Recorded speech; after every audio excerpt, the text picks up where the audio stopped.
ನಮಸ್ಕಾರ ಸ್ನೇಹಿತರೆ. ಸಂಚಾರಿ ಮಾರ್ಗಗಳಲ್ಲಿ ಅತ್ಯಂತ ಪ್ರಮುಖವಾಗಿದ್ದು ರೈಲ್ವೆ ಸಂಚಾರ ಮಾರ್ಗ. ನಾನು ಇವತ್ತು ಬೀದರ್ ಸ್ಟೇಷನ್ನಿಂದ ಡೆಮೋ ಪ್ಯಾಸೆಂಜರ್ ಮೂಲಕ ಕಲಬುರಗಿಗೆ ಬರ್ತಾಯಿದ್ದೆ. ಬೀದರ್ನಲ್ಲಿ ನೀವು ಈಗ ನೋಡ್ತಾ ಇರುವ ಹಾಗೆ ರಿಪೇರಿ ಕೆಲಸ ನಡೆದಿದೆ. ಇಂಟೀರಿಯರ್ ಎಲ್ಲ ಕಡೆ ಸ್ಟೇಷನ್ಗಳನ್ನು ಅಪ್ಗ್ರೇಡ್ ಮಾಡ್ತಾಯಿದ್ದಾರೆ. ಅಪ್ಗ್ರೇಡ್ ಮಾಡಲಾಗ್ತಾಯಿದೆ. ಇದು ಸಂತಸ ವಿಷಯ, ಒಳ್ಳೆಯ ವಿಚಾರ. ಸ್ಟೇಷನ್ಗಳು ಅಪ್ಗ್ರೇಡ್ ಆಗ್ತಾನೇ ಇರಬೇಕು. ನಾವು ಒಳ್ಳೆಯ ಕಡೆ ಬೆಳವಣಿಗೆ ಹೊಂದ್ತಾ ಇರಬೇಕು. ಈ ಬೆಳವಣಿಗೆ ಹೊಂತ ನಾವು ಕೆಲವೊಂದು ವಿಚಾರಗಳನ್ನು ಇಲ್ಲಿ ನೆನಪಿಡಬೇಕು. ಈಗ ನಾವು ನೋಡ್ತಾ ಇರುವ ಹಾಗೆ ಅಕ್ಕಪಕ್ಕದಲ್ಲಿ ಏನಾಗ್ತಾ ಇದೆ ಅನ್ನೋದು ಮುಖ್ಯವಾಗುತ್ತೆ. ಬರೀ ಸ್ಟೇಷನ್ಗಳ ಅಪ್ಗ್ರೇಡ್ ಮಾಡದ ಹಾಗೆ ನಾವು ಮುಂದುವರೆದಂತೆ ಈ ರೀತಿ ಡಸ್ಟ್ಬಿನ್ಗಳನ್ನು ನಾವು ನೋಡ್ತೀವಿ. ಅಯ್ಯಯ್ಯೋ, ಇದಕ್ಕೆಲ್ಲ ಹೊಣೆಗಾರಿಕೆ ಯಾರದ್ದು? ಸ್ಟೇಷನ್ ದಾಟಿದ ಮೇಲೆ, ಸ್ಟೇಷನ್ ಬರೋಕ್ಕಿಂತ ಮುಂಚೆ ಈ ರೀತಿಯ ವಾತಾವರಣ, ಕಲುಷಿತ ವಾತಾವರಣ ಎಲ್ಲ ಕಡೆ ನಮಗೆ ಸಿಗುತ್ತಿರುತ್ತೆ. ಆದರೆ ಇದಕ್ಕೆ ಜವಾಬ್ದಾರಿಯನ್ನು ಯಾರು ಹೊರಬೇಕು? ಈ ಜವಾಬ್ದಾರಿಯನ್ನು ಜನತೆ ಹೊರಬೇಕು. ಜನತೆ ಏನು ಮಾಡ್ತಾರೆ? ಜಾಣಕೂಡತನವನ್ನು ಹೊಂದಿರುತ್ತೆ. ಸರ್ಕಾರದ ಮೇಲೆ ಹಾಕಿಬಿಡುತ್ತೆ. ಇದನ್ನು ಸ್ವಚ್ಛಗೊಳಿಸುವುದು ಸರ್ಕಾರದ್ದು ಅಂಥೇಳಿ. ಇಲ್ಲಿ ನೋಡಿ, ನಗರ ಪ್ರದೇಶ, ಇಲ್ಲಿ ಸ್ವಲ್ಪ ಕ್ಲೀನ್ಲಿನೆಸ್ ಕಾಣಿಸ್ತಾ ಇದೆ. ಪಕ್ಕದಲ್ಲಿ ಒಂದು ರೋಡ್ ಕಾಣಿಸ್ತಾ ಇದೆ. ಪ್ಯಾರಲಲ್ ಆಗಿ, ರೈಲ್ವೆ ಟ್ರ್ಯಾಕಿಗೆ ಪ್ಯಾರಲಲ್ ಆಗಿ ಆ ಕಡೆ ರಸ್ತೆ ಸಂಚಾರ ಕೂಡ ಸಾಗ್ತಾ ಇದೆ. ಕೆಲವೊಂದು ಕಟ್ಟಡಗಳನ್ನು ನೀವು ನೋಡ್ತಾ ಇದ್ದೀರಿ.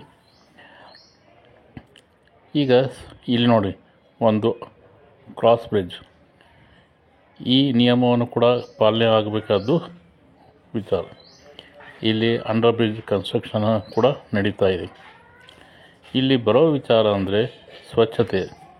ಸ್ವಚ್ಛ ಭಾರತ್ ಅಭಿಯಾನ್, ಸ್ವಚ್ಛ ಭಾರತ್ ಅಭಿಯಾನ್ ಅಂತ ನಾವು ಹೇಳ್ತಾನೆ ಹೋಗ್ತೀವಿ.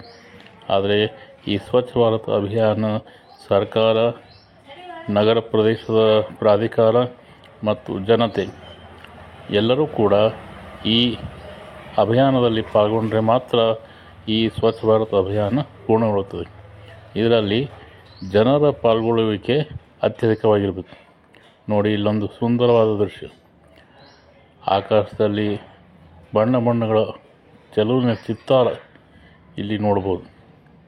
ಇಂಥ ಒಂದು ಸುಂದರ ದೃಶ್ಯವನ್ನು ನಾವು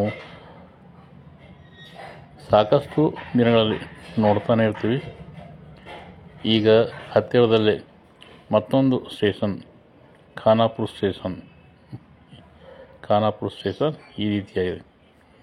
ಸ್ಟೇಷನ್ ಒಳಗಡೆ ಸ್ವಚ್ಛತೆಯನ್ನು ಕಾಪಾಡುವುದರೊಂದಿಗೆ ಅದನ್ನು ಅಪ್ಗ್ರೇಡ್ ಮಾಡುವ ಜೊತೆಗೆ ಅದರ ಸುತ್ತಮುತ್ತಲಿನ ವಾತಾವರಣವನ್ನು ಕೂಡ ನಾವು ಸ್ವಚ್ಛವಾಗಿಟ್ಟುಕೊಂಡಿರುವುದು ಅಷ್ಟೇ ಅವಶ್ಯಕ. ಸ್ಟೇಷನ್ನಲ್ಲಿ ಫ್ಲೈಓವರ್ ಆಗಲಿ ಅಥವಾ ಸ್ವಚ್ಛತೆ ಆಗಿರಲಿ ಅಥವಾ ಅಪ್ಗ್ರೇಡ್ ಮಾಡೋ ವಿಚಾರವಾಗಲಿ ಒಂದು ಹಂತದಲ್ಲಿ ಓಕೆ.